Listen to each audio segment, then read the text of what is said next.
Assalamualaikum warahmatullahi wabarakatuh. Di sini kami dari kelompok 6 akan mempresentasikan tentang gerbang logika.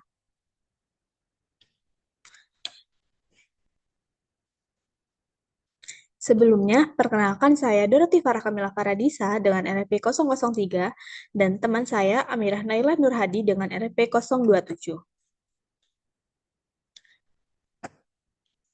Jadi yang sebelumnya itu ada pendahuluan. Jadi angka 8 pada jam digital atau kalkulator itu sebenarnya disusun oleh 7 batang lampu kecil yang disebut sebagai 7 segmen. Nah, dengan menyalakan kombinasi lampu yang berbeda, kita itu bisa membentuk angka 0 hingga 9. Namun terdapat satu masalah di mana mesin komputer atau sirkuit digital itu tidak berbicara dalam angka desimal, mereka itu hanya mengerti kode biner. Nah, mesin itu menggunakan kode 4 digit untuk mewakili satu angka.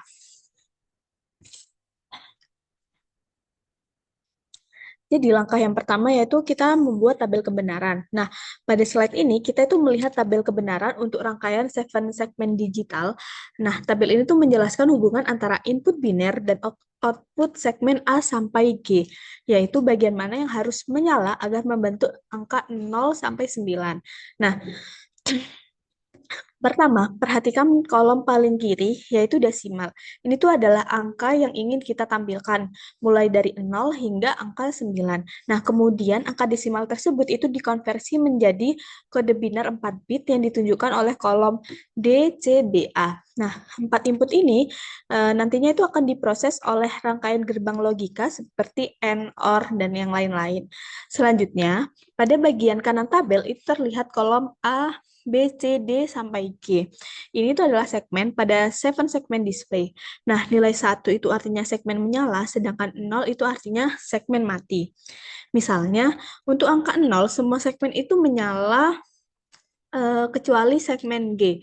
Nah, jadi outputnya itu adalah A sama dengan 1, B sama dengan 1, C sama dengan 1, D sama dengan 1, E sama dengan 1, F sama dengan 1, dan G sama dengan 0.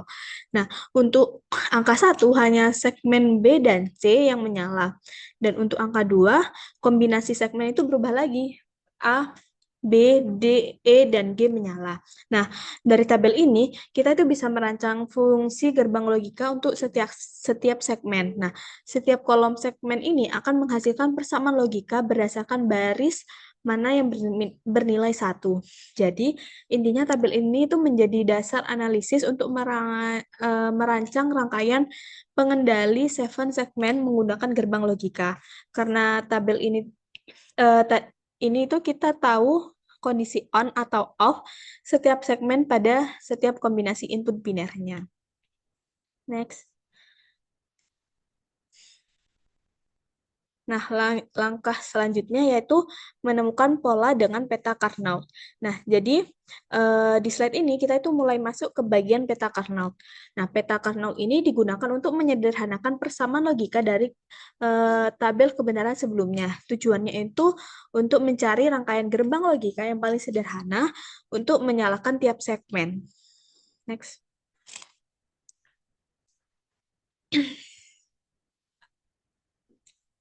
Di sini kita ambil contoh di segmen A-nya.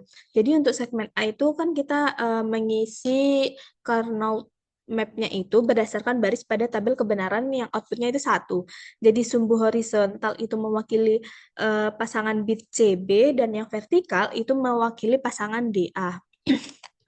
Jadi setiap kota ini berisi nilai 1 jika segmen A itu menyala untuk kombinasi input tersebut, sedangkan huruf X itu menunjukkan kondisi don't care. Jadi karena kondisi biner 10 sampai 15 itu tidak digunakan untuk angka desimal 0 sampai 9.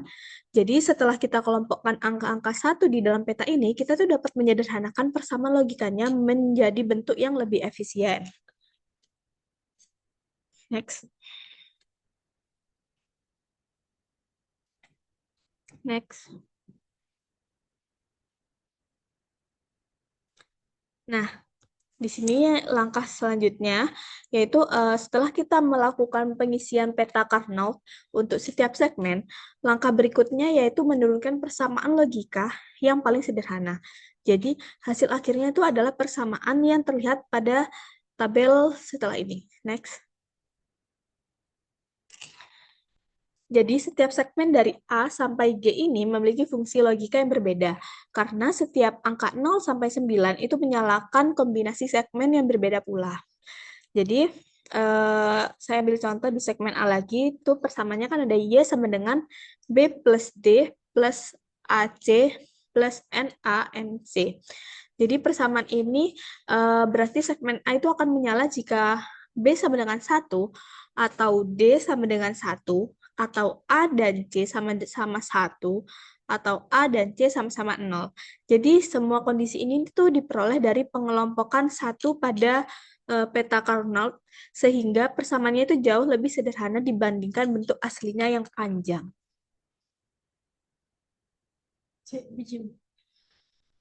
Oke, selanjutnya langkah terakhir atau langkah keempat yaitu membangun rangkaian atau bisa disebut dengan implementasi.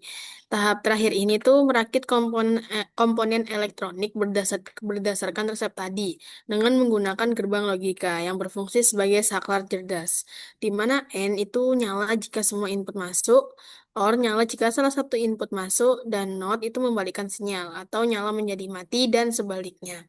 Di sini saya akan mempraktekkan atau mengsimulasikan tentang rangkaian 7 segmen gerbang logika.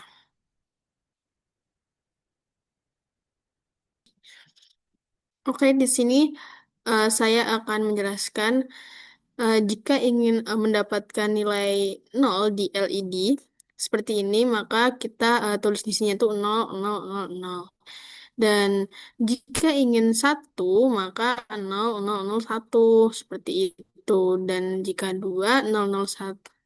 0010 dan akan menghasilkan angka 2 dan 0011 akan menghasilkan angka 3, 0100 akan menghasilkan angka 4 dan 0101 akan menghasilkan angka 5, 0110 akan menghasilkan angka 6, 011 akan menghasilkan angka 7, 100 dan 0 akan menghasilkan angka 8, 1001 akan menghasilkan angka 9. Nah, selanjutnya, eh, seperti yang sudah dijelaskan oleh teman saya tadi tentang peta Karnaugh, di situ kan tertulis ada X, 0, dan 1, di mana 1 itu jika LED-nya itu menyala. Di sini saya mengambil contoh di segmen A, di mana tadi ada 0, 0, 0, dan 0, tuh segmen A-nya tuh akan menyala seperti ini. Maka di peta Karnaugh akan ditulis angka 1. Dan jika kita ingin, jika di peta Karnaugh itu menghasilkan angka 0, kita bisa mengambil contoh seperti 0001. Nah, di sini segmen A akan lampunya mati dan di peta Karnaugh akan kita tulis angka 0. Dan tadi juga ada angka X. Kita mengambil contoh di 1101, di mana itu LED-nya tidak menyala sama sekali, bahkan LED angka ini juga tidak menyala. Dan di situ kita bisa sebut eh, tidak berpengaruh, atau kita bisa tulis dengan angka X. Seperti itu. Ya, oke, dihentikan.